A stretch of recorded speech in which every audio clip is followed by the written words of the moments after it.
My sincere greeting to one and all. I am Tamanna from BSc Chemistry Honors Second Year. Today I am here with my presentation on infrared spectroscopy. First of all, we will discuss that what is spectroscopy. So, spectroscopy is the branch of science which deals with the study of interaction of electromagnetic radiations with matter is called spectroscopy. Spectroscopy जो है वो science की वो branch है जो किसके साथ deal करती है, जो कोई भी मैटर होता है जब उसकी किसी भी इलेक्ट्रोमैग्नेटिक रेडिएशन के साथ इंटरेक्शन होती है तो उसमें क्या क्या चेंजेस आते हैं ये सब कुछ नोट डाउन किया जाता है। और वो जो जिस भी फील्ड के अकॉर्डिंग जिस भी ब्रांच में ये सब चीज़ें एग्जामिन की जाती है उसको हम क्या कहते हैं, स्पेक्ट्रोस्कोपी।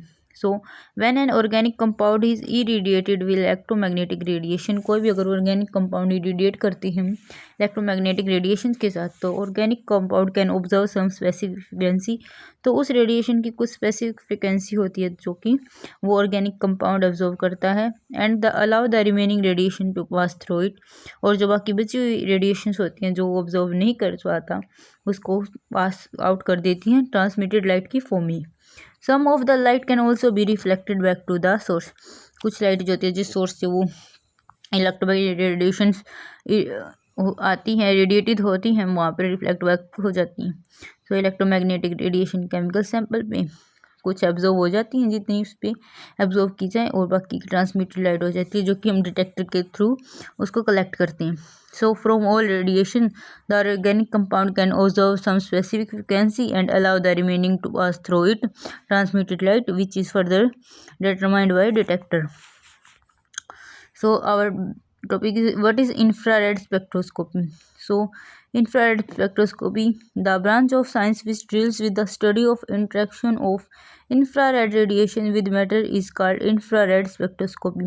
ये वो ब्रांच है इसकी या स्पेक्ट्रोस्कोपी की जो ये डील्स करती है जब इंफ्रारेड जो आईआर रेडिएशंस होती हैं वो इंटरेक्ट मैटर के साथ करती हैं मैटर के साथ, तो उसमें क्या क्या चेंजेस लाती हैं तो उस स्पेक्ट्रोस्कोपी को हम कहते हैं infrared spectroscopy. So during the interaction of infrared radiation with matter, vibration in bond behaves like a spring takes place. जैसे जब हम इंफ्रारेड रेडिएशन को मैटर पे फॉल कराते हैं तो उस मैटर में जो बॉन्ड्स होते हैं उनके बीच में कुछ वाइब्रेशन चेंजेस आते हैं, जैसे कि बॉन्ड जो होता है वो एक स्प्रिंग की तरह बिहेव करने लग जाता है, उसमें कुछ चेंज, कभी उसकी लेंथ इंक्रीज कभी डिक्रीज कभी अप डाउन, तो ऐसे चेंजेस आते हैं। तो फर्दर इसको हम ऑब्जर्व करते हैं। Further different bonds respond by vibrating very slowly medium और faster, the response can be detected by instrument and converted into a visual representation called a IR spectra. जैसे कि हमने पहले भी बताया कि इंफ्रारेड कोई भी स्पेक्ट्रोस्कोपी में मैटर होता है कुछ एक रेडिएशन को ऑब्जर्व कर देता है कईयों को ट्रांसमिट कर देता है, उसमें भी ऐसे टाइप की मतलब मैटर होते हैं जो किसी रेडिएशन को कोई स्लोली ऑब्जर्व करे कोई मीडियमली और कोई फास्टर। सो बॉन्ड जो रिस्पॉन्ड करेंगे अकॉर्डिंग टू उनकी उस कैपेसिटी के अकॉर्डिंग रिस्पॉन्ड करेंगे कि वो फ्रिक्वेंसी को कैसे ऑब्जर्व करते हैं, स्लोली करते हैं मीडियम करते हैं या फास्टर करते हैं। और जो मतलब इसको हम इंस्ट्रूमेंट के थ्रू हम इसको डिटेक्ट कर सकते हैं और जो इसकी विजुअल रिप्रेजेंटेशन हम करते हैं थ्रू अ ग्राफ वो हमें कहते हैं infrared spectrum. So next topic is type of molecular vibration. जो हमने डिस्कस किया है कि भाई इंफ्रारेड जो रेडिएशन होती है उसमें क्या होता है, वाइब्रेशन होती है, चेंजेस होते हैं इन द बोन में वाइब्रेशन चेंजेस आते हैं। तो फिर जो मोलिक्यूल में चेंजेस होते हैं वो भी कई टाइप्स के होते हैं जो कि हम डिस्कस करेंगे। तो इंफ्रारेड रेडिएशन क्या कॉज करती है, स्ट्रॉन्गर मोलिकुलर वाइब्रेशन जो इंक्लूड करते हैं स्ट्रेचिंग भी bending, both type of stretching and bending जो वाइब्रेशंस हैं वो इन्वॉल्व होती है इन covalent bonds. Specific bond respond to observe specific frequency of IR radiation, ये हमने पहले भी सुना कि कुछ एक बॉन्ड ऐसे होते हैं जो उसको अपने अकॉर्डिंग उसको ऑब्जर्व करते हैं फ्रीक्वेंसी को आईआर रेडिएशन में। Covalent bond can vibrate in several mode, जो कोवलेंट बॉन्ड होते हैं वो कई मतलब रिस्पॉन्ड कर सकते हैं। So first one is stretching. Stretching vibration जो होती है in which the distance in between two atoms increases और decreases but atom will remain on the same bond axis is called stretching vibration. Note, stretching are most useful vibration in IR spectroscopy. मतलब stretching में क्या होता है कि कोई central atom होता है, उसके सराउंड में जो दो एटम जो मतलब लगे होते हैं, उनके जो बॉन्ड लेंथ होती है वो चाहे इंक्रीज होएगी चाहे डिक्रीज होएगी, बट वो सेम बॉन्ड एक्सिस पर ही रहेगी। जो बॉन्ड एक्सिस है वो सेम रहेगा, उनकी जो लेंथ है बॉन्ड लेंथ वो इंक्रीज या डिक्रीज हो सकती है, बट जो एक्सिस है वो सेम रहेगा। और जो स्ट्रेचिंग वाइब्रेशन है वो बहुत ही यूजफुल वाइब्रेशन है आईआर स्पेक्ट्रा के अकॉर्डिंग। सो फर्दर दैट हम एक बार स्ट्रेचिंग वाइब्रेशन को ही कंप्लीट करते हैं कि इसके फर्दर कितने टाइप होते हैं। तो ये फिर दो टाइप में डिवाइड है, एक सिमेट्रिकल स्ट्रेचिंग, एक असिमेट्रिकल स्ट्रेचिंग। तो the stretching vibration in which both atoms moves in और out with respect to the central atom is called symmetrical stretching. इसके अकॉर्डिंग जो मतलब सेंट्रल एटम होता है उसके रिस्पेक्ट में, चाहे तो दोनों जो एटम हैं जो बॉन्डेड एटम है बॉन्ड्स के साथ, वो with respect to central atom, चाहे तो वो बाहर की तरफ जाए चाहे अंदर की तरफ, मतलब चाहे बाहर या चाहे अंदर, मतलब with respect to central atom, तो होगी symmetrical stretching. But in case of asymmetrical stretching, the stretching in which one atom moves in and other moves out with respect to central atom is called asymmetrical stretching। तो मतलब symmetrical में कहते हैं एक अगर अंदर की साइड है तो एक बाहर की साइड है, किस वक्त में सेंट्रल एटम। जैसे डिफरेंस क्या है सिमेट्रिकल और असिमेट्रिकल में कि सिमेट्रिकल में चाहे तो अंदर आए और चाहे बाहर, बट दोनों इकट्ठे, अगर दोनों अंदर की साइड, एक अंदर की साइड आएगा तो दूसरा भी अंदर की साइड। बट एसिमेट्रिकल में होता है एक अंदर की साइड आएगा तो एक बाहर की साइड। सो एक इम्पॉर्टेंट पॉइंट है जो हमें नोट करना है यहाँ पे कि असिमेट्रिकल जो स्ट्रेचिंग होती है उसको ज़्यादा एनर्जी की ज़रूरत होती है as compare to stretching symmetrical stretching. So the bond is band of asymmetrical stretching appear at higher value of frequency और वेव नंबर। ये क्यों? बिकॉज असिमेट्रिकल स्ट्रेचिंग में हमें अपोजिट फोर्सेज लगाने पड़ रहे हैं, एक को अंदर की तरफ एक को बाहर की तरफ, तो उसमें ज़्यादा एनर्जी की रिक्वायरमेंट होगी एज़ कम्पेयर कि हम दोनों को एक साइड ला रहे हैं या बाहर की तरफ या एक बार अंदर की तरफ। सो अगर इसकी, जैसे कि हमें पता है कि अगर इसकी एनर्जी ज़्यादा होगी तो इसको फ्रीक्वेंसी भी हाई होगी कि। Second is bending vibration.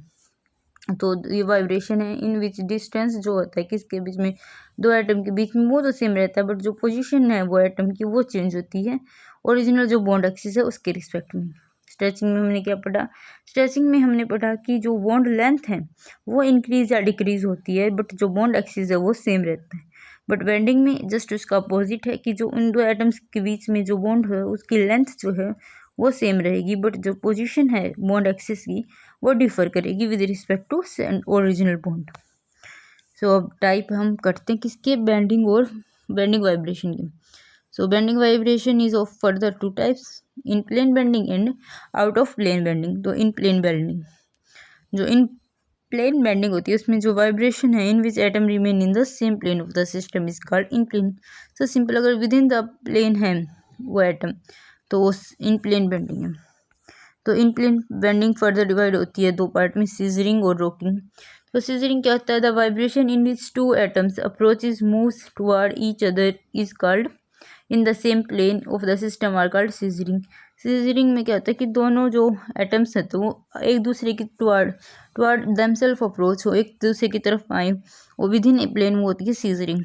Rocking क्या होती है? The vibration in which the two atoms moves to the same side in the same plane of the system. इसमें उसमें पहले क्या था कि अप्रोच टुवर्ड एक दूसरे की साइड जा रहे हैं, बट रॉकिंग में कहता है एक ही तरफ जा रहे हैं, दोनों एक ही तरफ जा रहे हैं, अप्रोच एक दूसरे को नहीं कर रहे, वो एक डायरेक्शन को अप्रोच कर रहे हैं, तो वो होता है रॉकिंग।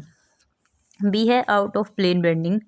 तो आउट ऑफ प्लेन बेंडिंग जो मतलब पार्ट है सेकंड बेंडिंग वाइब्रेशन का, वो है the vibration in which atom moves out of plane of system of the plane of system bending. जो इन द प्लेन में था विद इन द प्लेन होगा, और आउट ऑफ द प्लेन के बाहर जो बेंडिंग होगी वाइब्रेशन वो out of plane vibrational bending. तो type of out of plane के सिमिलरली इसके भी दो टाइप होते हैं, वैगिंग और ट्विस्टिंग।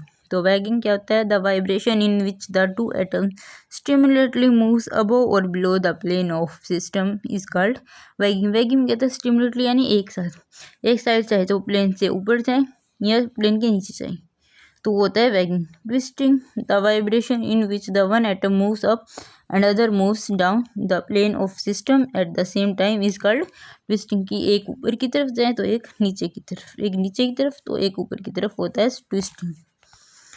तो ये मॉलिकुलर वाइब्रेशन के एक कुछ डायग्राम है जिसके थ्रू हमें बहुत अच्छे से क्लैरिफाई हो जाएगी हमारी molecular vibration. Like molecular vibration is of two type, first is stretching और वैलेंस बॉन्ड वाइब्रेशन, जो कि दो टाइप में डिवाइड होती है, सिमेट्रिकल और असिमेट्रिकल। सिमेट्रिकल में क्या होता है कि जो बॉन्ड लेंथ है वो इंक्रीज या डिक्रीज होती है, बट जो बॉन्ड एक्सिस है वो क्या रहता है, सेम। एसिमेट्रिकल में जो बॉन्ड लेंथ है वो सेम रहती है, बट जो बॉन्ड एक्सिस है वो डिफर करते हैं। बेंडिंग को क्या भी कहते हैं, डिफॉर्मेशन वाइब्रेशन। ये फर्दर ये दो टाइप की होती है, in plane bending and out of plane bending. In plane जो है वो फर्दर दो टाइप की होती है, सीजरिंग और रॉकिंग, और आउट ऑफ प्लेन होती है दो टाइप की, वैगिंग और ट्विस्टिंग। सो ये कुछ एग्जांपल्स हैं। अब हम करते हैं प्रिंसिपल ऑफ इंफ्रारेड स्पेक्ट्रोस्कोपी। मतलब अगर स्पेक्ट्रोस्कोपी है किसी ना किसी प्रिंसिपल पे तो ये बेस्ड होगा ही डेफिनेटली। तो during interaction of infrared radiation की इंटरेक्शन के विद मैटर, किसी मैटर के साथ change in vibrational energy levels take place. जो वाइब्रेशनल एनर्जी होती है ना उसमें चेंजेस आता है। ये हमने पहले भी इंफ्रारेड स्पेक्ट्रोस्कोपी की डेफिनेशन में पढ़ा था कि अगर जो कोई भी मैटर इंफ्रारेड रेडिएशन के साथ इंटरेक्ट होगा तो उसमें कुछ चेंजेस आएंगे और वो चेंजेस होंगे vibrational changes. So IR spectroscopy is also known as vibrational spectroscopy. As each vibrational energy level is associated with large number of rotational energy level with much smaller gap, कि जैसे कि vibrational energy level है तो वो किसके साथ associated होती हैं, रोटेशनल एनर्जी लेवल के साथ, जिनके बीच में एनर्जी गैप बहुत कम होता है। So rotational transition also take place along with vibrational transition. तो अगर वाइब्रेशनल ट्रांजिशन होंगी तो रोटेशनल ट्रांजिशन भी होंगी। सो हम वाइब्रेशनल स्पेक्ट्रोस्कोपी को या फिर इंफ्रारेड स्पेक्ट्रोस्कोपी को और क्या कह सकते हैं, हम वाइब्रेशनल रोटेशनल स्पेक्ट्रोस्कोपी भी कह सकते हैं। किसको, इंफ्रारेड स्पेक्ट्रोस्कोपी को। तो हमने अभी तक इसके 3 नाम पढ़े हैं, infrared spectroscopy, vibrational spectroscopy and vibrational rotational spectroscopy.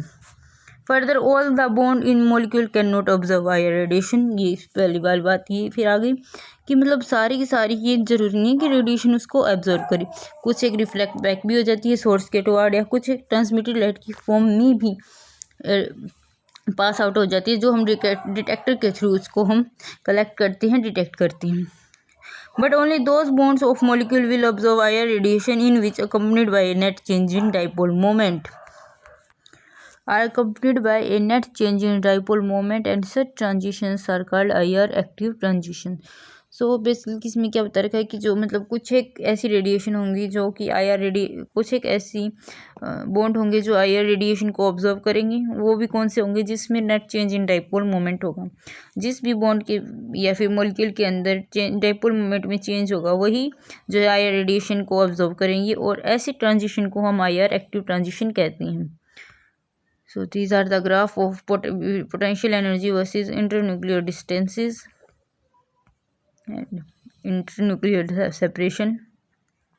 So there are some conditions for IR spectroscopy. Let us study them. It states that fundamental vibration will be IR active in those compound which have bond having net dipole moment. Same thing is that कि इन IR तो infrared active जो होती हैं या फिर fundamental vibration किन में होंगी, जो फिर कि एक्टिव होगा IR एक्टिव, और उसमें IR एक्टिव होने के लिए क्या कंडीशन होती है कि उसके अंदर net change in dipole moment होता है यार।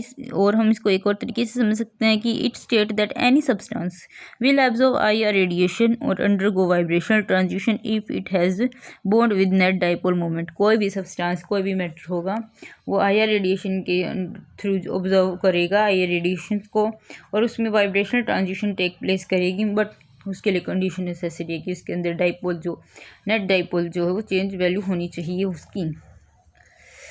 इसके एग्जांपल है जैसे हेट्रोडाइएटोमिक मॉलिक्यूल्स लाइक HCl, HBr, जिसमें जैसे इलेक्ट्रोनेगेटिविटी डिफरेंस बहुत ज़्यादा होता है क्लोरीन हेलोजन का और हाइड्रोजन का, with separation of charge and this bond has a net value of dipoles moment, so they are IR active, and this can be determined by slightly negative or positive charge separation.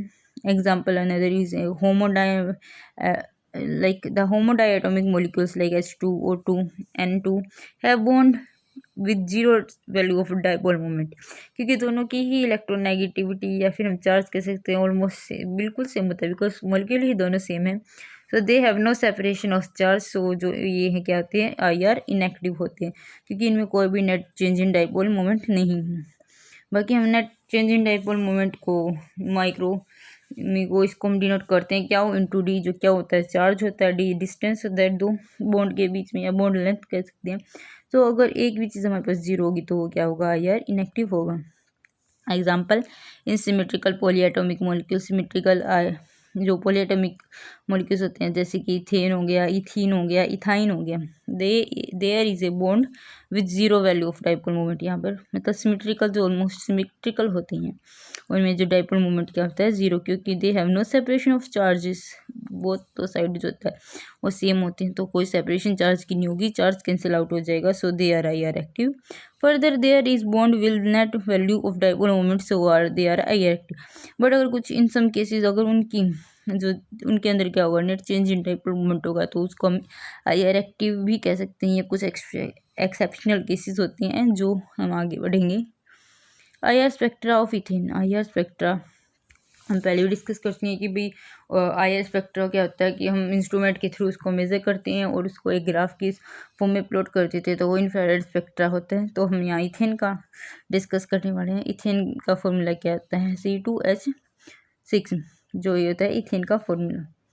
So bond in ethane C single bond C bond in symmetrical alkane होता है, ethane के अंदर सी single bond C होता है, are not accompanied by net change in dipole moment. इसके अंदर कोई net change in dipole moment नहीं होता, क्योंकि दोनों साइड ही तीन तीन एच लगे होते हैं, सी है सिमेट्रिकल है। So C single bond C bond ethane molecule will not observe I R radiation. तो अगर इसमें कोई net change in dipole moment ही नहीं है तो ये कोई आई आर रेडिएशन को एब्जॉर्व नहीं करेगा, बिकॉज क्या है, इसमें कोई net change in dipole moment भी नहीं है। सो ये आई आर इनएक्टिव होगा। बट जो सी और एच के बीच में जो बॉन्ड होता है वो इथेन में, वो एसिमेट्रिकल बॉन्ड स्ट्रेचिंग होती है, उसमें बेंडिंग वाइब्रेशन भी अकोमोडेट करती है उसमें, तो net change in dipole moment होता है उसमें, बिकॉज इलेक्ट्रोनेगेटिविटी डिफरेंस जो होता है कार्बन और हाइड्रोजन के बीच में होता है। जैसे हमने ऊपर सी सिंगल बॉन्ड सी का, इनके बीच में इतना ज़्यादा डिफरेंस नहीं होता, मतलब बोथ आर सेम एटम्स, तो इनके बीच में क्या ही मतलब होगा dipole net change in dipole moment. But जो सी एच बॉन्ड की अगर हम बात करें तो उसमें एसिमेट्रिकल स्ट्रेचिंग भी होती है, बेंडिंग वाइब्रेशन भी होती है, तो नेट चेंज जो होता है डाइपोल मोमेंट का वो आई आर रेडिएशन को एब्जॉर्ब करेगा, और such transition are called I R inactive.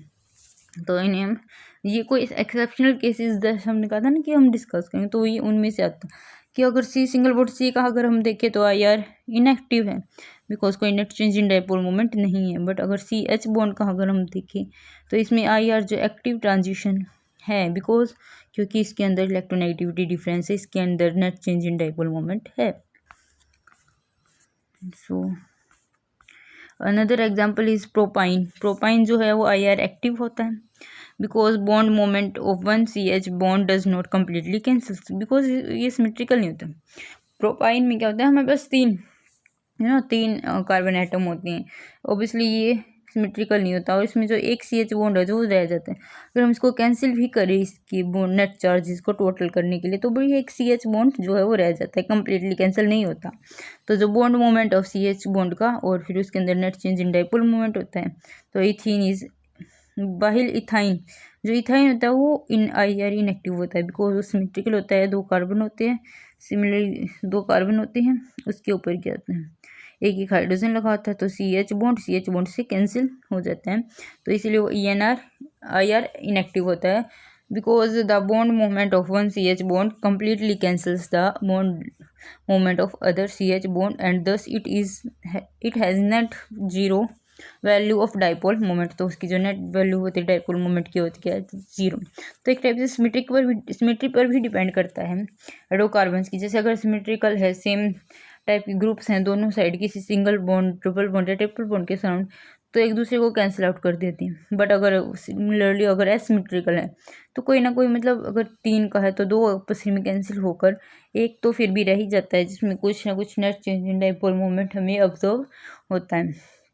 सो जैसे इथाइन जो है आई आर इनएक्टिव होता है, बॉन्ड होता है, और प्रोपाइन में आई आर इनएक्टिव नहीं, आई आर एक्टिव बॉन्ड होते हैं।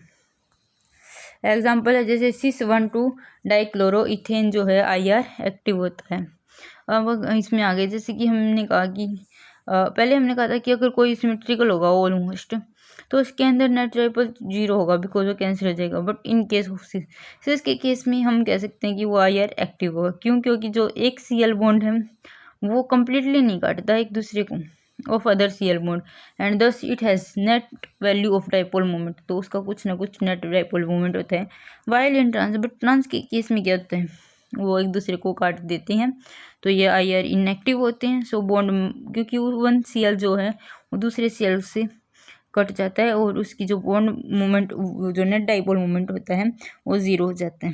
सो सिस जो है ये भी एक मतलब हम ये कह सकते हैं कि IR spectroscopy on the behalf of IR spectroscopy how can you distinguish between cis and trans form of और you can distinguish cis and trans dichloroethene. तो ये एक है कि भाई सिस जो फॉर्म होती है उसके अंदर कम्प्लीटली कैंसिल आउट नहीं होता है चार्ज, नेट डाइपोल मोमेंट होता है तो बॉन्ड जो होता है वो IR एक्टिव होता है। बाकी ट्रांसफॉर्म में क्या होता है, जो चार्जेस हैं वो आपस में कैंसिल हो जाती हैं। सो जो ये ट्रांस वाली फॉर्म होती है उसकी जो नेट डाइपोल मोमेंट की वैल्यू 0 होती है तो IR इनएक्टिव होती है। ये भी एक क्वेश्चन हम इनको डिफ्रेंशिएट करने के लिए इम्पोर्टेंट है। सो fundamental vibration, fundamental vibration, the vibration which correspond to first vibrational transition, 0 तो वाइब्रेशनल लेवल होता है उससे जो फर्स्ट वाइब्रेशनल लेवल तक का जो ट्रांजिशन स्टेट होती है उसको हम फंडामेंटल वाइब्रेशन कहते हैं किसी भी of an absorption of IR radiation को। ओवरटोन्स जो होते हैं वो क्या होते हैं, जो कोई भी वाइब्रेशनल फ्रिक्वेंसी है उसके मल्टीपल्स को हम ओवरटोन रीजन्स या ओवरटोन कह सकते हैं। जैसे फर्स्ट ओवरटोन जो है जो वाइब्रेशन होती है किसी फर्स्ट 0 वाइब्रेशनल टू सेकंड जो वाइब्रेशन लेवल तक होती है उसको हम फर्स्ट ओवरटोन कहते हैं। सेकंड ओवरटोन होती है जो vibration which occurs from 0 vibrational level to third vibrational level, उसको हम सेकंड ओवरटोन कहते हैं एंड सो ऑन। तो हम जो फंडामेंटल वाइब्रेशन उसको कैसे कैलकुलेट कर सकते हैं, फंडामेंटल वाइब्रेशन को हम कैलकुलेट ऐसे कर सकते हैं कि जैसे कि नॉन लीनियर जो मॉलिक्यूल होता है उसके लिए हमारे पास एक जनरल फॉर्मूला होता है 3n-6। 3n-6 में जो n होता है वो नंबर होता है number of molecules present with in the atom, जो भी number of atoms present with in the molecule होता है एन। सो इन इस एग्जाम्पल जैसे हम बेंजीन का लेते हैं, बेंजीन में C6H12 होता है तो हमारे पास टोटल नंबर ऑफ एटम्स कितनी है 6 और प्लस 6 12। तो फॉर्मूला वो एक नॉन लीनियर मॉलिक्यूल है तो फॉर्मूले में पुट किया तो जो फंडामेंटल जो वाइब्रेशन है उसकी वैल्यू कितनी आएगी हमारे पास 30। अनदर एग्जांपल जैसे हमने मीथेन का ले लिया, इसमें क्या है 5 नंबर ऑफ एटम्स हैं तो वैल्यू अगर फॉर्मूले के अकॉर्डिंग पुट करेंगे तो 9। क्लोरोफॉर्म में भी वैल्यू 9 आएगी बिकॉज इसमें भी 5 जो एटम है वो प्रेजेंट है। और लीनियर के मॉलिक्यूल के लिए जब हम फंडामेंटल वाइब्रेशन निकालते हैं तो इसमें कुछ स्पेसिफिक चेंजेस होते हैं जैसे 3n-5। 3n-5 जैसे ये एग्जांपल है नाइट्रोक्साइड जो होता है वो एक लीनियर मॉलिक्यूल है और इसके अंदर सिमिलरली एन हमारा वही है कि कितने नंबर ऑफ एटम्स जो है उस मॉलिक्यूल में प्रेजेंट है। सो एन की वैल्यू हमारे पास यहाँ 3 है तो वैल्यू हम फॉर्मूले में सब्स्टिट्यूट करेंगे तो वैल्यू हमारे पास आंसर जो आएगा वो आएगा 4। 4 जो है वो फंडामेंटल वाइब्रेशन है विद इन नाइट्रस ऑक्साइड। अब कुछ एग्जांपल्स के थ्रू हम इसको क्लैरिफाई करते हैं कि पहला है कार्बन डाइऑक्साइड CO2। थियोरेटिकली जब हम देखते हैं तो हमारे पास क्या होता है कि एक जो कार्बन डाइऑक्साइड होता है वो एक लीनियर मॉलिक्यूल होता है तो उसके लिए फॉर्मूला हम 3n-5 यूज़ करेंगे। तो अगर इसमें हमारे पास कितने एटम्स हैं कार्बन डाइऑक्साइड में 3 तो इसको अगर हम फंडामेंटली इसकी वाइब्रेशन निकालें तो 4। बट जो CO2 है ना वो 2 ही वाइब्रेशनल बैंड्स देते हैं। जब हमने मतलब IR स्पेक्ट्रा इंस्ट्रूमेंट के थ्रू इसको जब मेज़र किया तो ये सिर्फ 2 ही स्पेक्ट्रा देता है बट इसकी थियोरेटिकल वैल्यू जो है वो 4 है। Symmetrical stretching is carbon dioxide में जो सिमेट्रिकल स्ट्रेचिंग की वजह से इसको क्या बना देता है IR inactive, but asymmetrical stretching of IR active. But इसमें एक और केस होता है और एक केस ये आता है कि इसमें असिमेट्रिकल स्ट्रेचिंग भी होती है जो कि इसको IR एक्टिव बना देती है। So the bonding vibration are same gives band at same values. तो जैसे एक केस में हमने ले लिया कि भाई सिमेट्रिकल स्ट्रेचिंग होगी तो कोई चेंज इन डाइपोल मोमेंट नहीं होगा, तो उसके अकॉर्डिंग तो ये IR इनएक्टिव होगा। There is change in polarisability, therefore Raman active होगा। इसमें पोलराइजिंग की जो एबिलिटी है, चेंज इन पोलराइजेबिलिटी वो है, तो इसको हम रेमन एक्टिव कहेंगे। बट अनदर एक और है जो कि उसमें हम क्या कह सकते हैं कि सिमेट्रिकल स्ट्रेचिंग होती है, एसिमेट्रिकल स्ट्रेचिंग होती है। एसिमेट्रिकल स्ट्रेचिंग के अकॉर्डिंग जो चेंज है डाइपोल मोमेंट में वो होता है, बट इसमें पोलराइज चेंज इन पोलराइजेबिलिटी नहीं होता, तो ये रेमन इनएक्टिव है। फर्दर इसके और टाइप जैसे कि in plane bending, deformation, vibration और out of plane bending.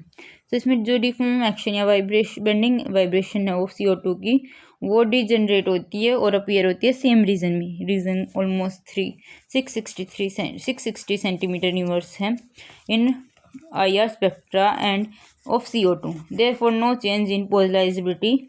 Therefore, these are Raman inactive and IR inactive. So, fundamental vibration of carbon hydroxide is 4, but it give only 2 vibrational band because of one symmetrical stretching is IR inactive and one asymmetrical stretching is IR active. The bending vibration are same. तो जो gives band at same value. तो transmission versus observation क्या होता है? When an organic compound is irradiated with IR radiation, जो organic compound किसी भी अगर इंफ्रारेड रेडिएशन के साथ इरेडिएट होता है तो वो ऑब्जर्व करता है कुछ अमाउंट ऑफ एनर्जी को, कुछ अमाउंट ऑफ रेडिएशन को, और कुछ को क्या कहते हैं ट्रांसमिट करते हैं, तो उस लाइट को हम ट्रांसमिटेंट लाइट कहते हैं। Unit of measurement of value of vibrational band, जो वाइब्रेशनल बैंड है उसको हम किस यूनिट से किस यूनिट से मेजर करते हैं, तो जो सिमेट्रिकल बैंड वाइब्रेशनल बैंड होते हैं वो किस टर्म में मेजर किए जाते हैं? वेव नंबर के टर्म में। Due to the ease for calculation because wave number is directly proportional to frequency and energy, hence its unit is vibrational band is centimetre. Centimetre जो इनवर्स है वो क्या होती है? यूनिट होती है मेजरमेंट की वाइब्रेशनल बैंड की। अब कुछ एक इम्पोर्टेंट टॉपिक्स हम करते हैं इस चैप्टर के अकॉर्डिंग। जो फर्स्ट है IR स्पेक्ट्रम, जो पहले भी हमें पढ़ रहा था कि जो भी हमें डिटेल्स मिलती है IR रेडिएशन के इंस्ट्रूमेंट के थ्रू, हम उसको एक ग्राफ की फॉर्म में प्लॉट करते हैं, उस ग्राफ को हम IR स्पेक्ट्रम कहते हैं। So the graph which is plotted between percentage absorption और percentage transmittance and wave number V is called IR spectrum. IR spectrum के फर्दर पार्ट्स होते हैं। फर्स्ट जो है नियर IR, जिसकी रेंज कितनी होती है? 12,500 से लेकर 4,000 सेंटीमीटर यूनिवर्स तक रेंज होती है नियर IR की, और इसे हम ओवरटोन रीजन भी कहते हैं। सेकंड जो है वो मिडल IR है, जिसकी रेंज 4,000 से 667 सेंटीमीटर यूनिवर्स तक होती है। इसे फंडामेंटल वाइब्रेशन रीजन भी कहते हैं। फर्दर ये 2 पार्ट में डिवाइड होता है। जो मिडल IR है वो 2 पार्ट में होता है, एक फंक्शनल ग्रुप रीजन और second one is fingerprint group reason. तो इट रेंज, जो फर्स्ट है फंक्शनल ग्रुप रीजन, वो रेंज करता है 4,000 से 1,400 सेंटीमीटर यूनिवर्स तक, और इसमें जो बैंड नंबर ऑफ बैंड्स होते हैं वो फंक्शनल ग्रुप के वजह से, जो भी फंक्शनल ग्रुप प्रेजेंट है उसकी वजह से जो बैंड हमें दिखते हैं ग्राफ में IR स्पेक्ट्रा में, वो बेसिकली इन्वॉल्व होते हैं। और बी में होता है फिंगरप्रिंट ग्रुप रीजन। इसमें it ranges from 1400 to 667 centimetre universe. It has band resulting from sum and difference of vibrational frequency. Vibrational frequency में जो सम वाला डिफरेंस होता है उसका, तो उसके बिहाफ पे जो भी हमारा रिजल्ट होता है उसके बिहाफ पे जो हमें बैंड ऑब्जर्व होते हैं वो फिंगरप्रिंट रीजन में आते हैं। जो फिंगरप्रिंट रीजन है वो यूनिक होता है हर एक कंपाउंड के लिए। अगर हमें IR स्पेक्ट्रोस्कोपी में किन्हीं भी 2 कंपाउंड्स को डिफ्रेंशिएट करना है तो उनके फिंगरप्रिंट रीजन के थ्रू हम डिफ्रेंशिएट कर सकते हैं। फॉर एग्जांपल, अगर हमारे पास कोई इम्प्योर सॉल्यूशन किसी भी चीज़ का दे रखा हो और हमें ये डिटेक्ट करना हो कि भाई वो उसमें इम्प्योरिटी प्रेजेंट है या नहीं, तो हम एक उसका स्टैंडर्ड ग्राफ ले लेंगे उसका प्योर, जैसे हमने बेंजीन ले लिया, बेंजीन के अंदर एक हमने प्योर बेंजीन का स्पेक्ट्रा ले लिया, एक इम्प्योर का, तो जिसमें इम्प्योरिटीज़ होगी वो कहीं ना कहीं उसमें बैंड अपीयर होंगे, डिसअपीयर होंगे, वो तो डिपेंड करेगा किस टाइप की इम्प्योरिटीज़ उसमें प्रेजेंट है। बट हर एक कंपाउंड के लिए फिंगरप्रिंट रीजन अलग होता है। सो इससे हम ईजिली डिटरमाइन कर सकते हैं कि भाई कोई कंपाउंड हमारे पास प्योर है या इम्प्योर है। बट इसमें भी कुछ केस होते हैं, एक्सेप्शन होती है कि मतलब अगर कोई भी सेम इनहेंसमेंट्स होंगे एक दूसरे के कोई कंपाउंड, तो उनका फिंगरप्रिंट रीजन सेम हो सकता है। So it is use for identification of compound, यही बात इसमें स्टेट की गई। Third one is far infrared region, तो इसकी रेंज होती है 667 से 50 centimetre inverse. It is also called pure rotational region, so it is of not important for us because इसकी रेंज भी काफ़ी कम होती है, जिस पर हमें बैंड मिलने थोड़े इम्पॉसिबल या थोड़ा सा उसमें हमें डाउट हो सकता है, तो इतना इम्पोर्टेंट नहीं है। कैलकुलेशन ऑफ वाइब्रेशनल फ्रिक्वेंसी, हम हुक्स लॉ के थ्रू जो वाइब्रेशनल फ्रिक्वेंसी है उसको कैलकुलेट कर सकते हैं, जिससे कि इसका फॉर्मूला आता है V bar is equal to 1/2πc under the root के अपॉन म्यू। म्यू जो होता है वो रिड्यूस मास होता है, के जो होता है वो क्या होता है, फोर्स कांस्टेंट। फर्दर इसके अंदर हमारे पास कई सारे फंक्शनल ग्रुप, कई हाइड्रोकार्बन, कुछ और भी काफ़ी कंपाउंड होते हैं जिनकी जो वाइब्रेशनल फ्रिक्वेंसी है वो हमें याद करनी पड़ती है, ताकि हम उसको आइडेंटिफाई कर सकें कि इस पर्टिकुलर वाइब्रेशन रेंज में कौन से एटम या कौन सा ग्रुप एग्जिस्ट करता है, तो हम एक बैंड के थ्रू उसको ऑब्जर्व कर सकते हैं। फर्दर उसको थोड़ा स्किप करते हुए, बिकॉज वो थोड़ा लर्निंग पोर्शन ज़्यादा है, तो हम कुछ इंपॉर्टेंट टर्म्स जो है वो डिस्कस करते हैं। तो इसमें सबसे पहले आती है Fermi resonance. So Fermi resonance कौन सी प्रोसेस होती है, doublets. It is a process in which doublets is formed, जिसमें डबलेट फॉर्म होते हैं due to the interaction in between first overtone. जो फर्स्ट ओवरटोन कौन सी होती है, जो कि zeroth vibrational to second vibration fundamental vibration के साथ होती है। ओवरटोन होती है CH इन प्लेन बेंडिंग में, और जिसकी वैल्यू ये दे रखी है, और CH स्ट्रेचिंग में होती है, जो कि उसको हम फर्मी रेजोनेंस कहते हैं। फर्दर कुछ फैक्टर्स हैं जो वाइब्रेशनल फ्रीक्वेंसी को अफेक्ट करते हैं। उसमें सबसे पहले आता है bond order. More the bond order lesser will be the bond length, more will be the force constant, more will be the value of vibrational frequency. जितना बॉन्ड ऑर्डर ज़्यादा होगा उतनी बॉन्ड लेंथ कम होगी, और जितनी बॉन्ड लेंथ कम होगी उतनी vibrational frequency हमारे पास ज़्यादा होगी। हाइब्रिडाइजेशन जो हमें क्या करती हेल्पफुल होती है, एस कैरेक्टर को डिटरमाइन करने में लिए हमारे लिए हेल्पफुल होती है। और अगर हमारे पास एस कैरेक्टर जो है वो डिटरमाइंड होगा, उसके थ्रू हम इलेक्ट्रोनेगेटिविटी को डिटरमाइन कर सकते हैं। इलेक्ट्रोनेगेटिविटी जितनी मोर होगी तो लेस जो बॉन्ड लेंथ हो वो कम होगी, और ऊपर हमने पढ़ाई था कि बॉन्ड लेंथ कम होगी तो वाइब्रेशनल फ्रिक्वेंसी ज़्यादा होगी।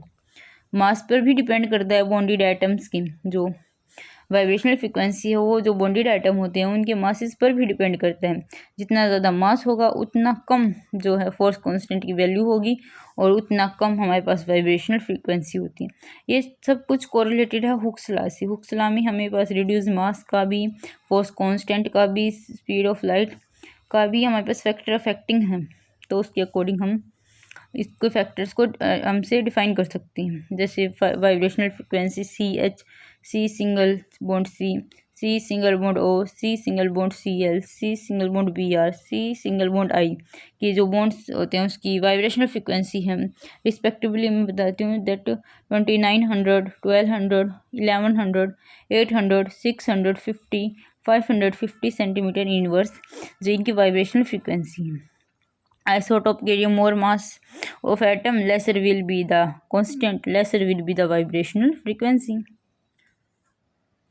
इंडक्टिव इफेक्ट, जितना ज़्यादा इंडक्टिव इफेक्ट होगा उतना कम बॉन्ड ऑर्डर होगा, उतनी ज़्यादा क्या होगी बॉन्ड लेंथ, और फिर उतना कम फोर्स कांस्टेंट, तो उतनी ही कम वाइब्रेशनल फ्रीक्वेंसी।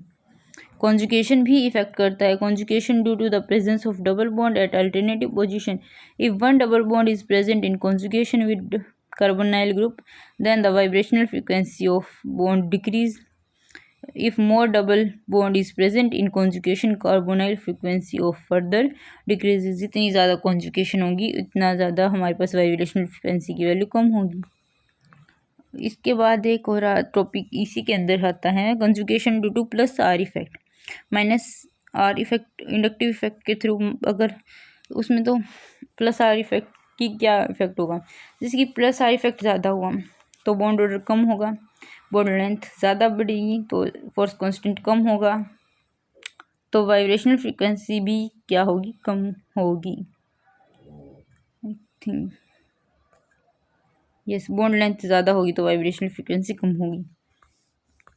एक हाइड्रोजन बॉन्डिंग का भी कंसेप्ट आता है इसमें कि हाइड्रोजन बॉन्डिंग जो होती है अगर वो कम होगी, ज़्यादा होगी, हाइड्रोजन बॉन्डिंग किसी भी मॉलिक्यूल के बीच में इंटर हो या इंट्रा मॉलिक्यूल हाइड्रोजन बॉन्डिंग होगी तो बॉन्ड ऑर्डर कम होगा और जो उसकी बॉन्ड लेंथ है वो ज़्यादा होगी, और ऑटोमेटिकली अगर बॉन्ड लेंथ ज़्यादा है तो हमारी वाइब्रेशनल फ्रीक्वेंसी कम होगी।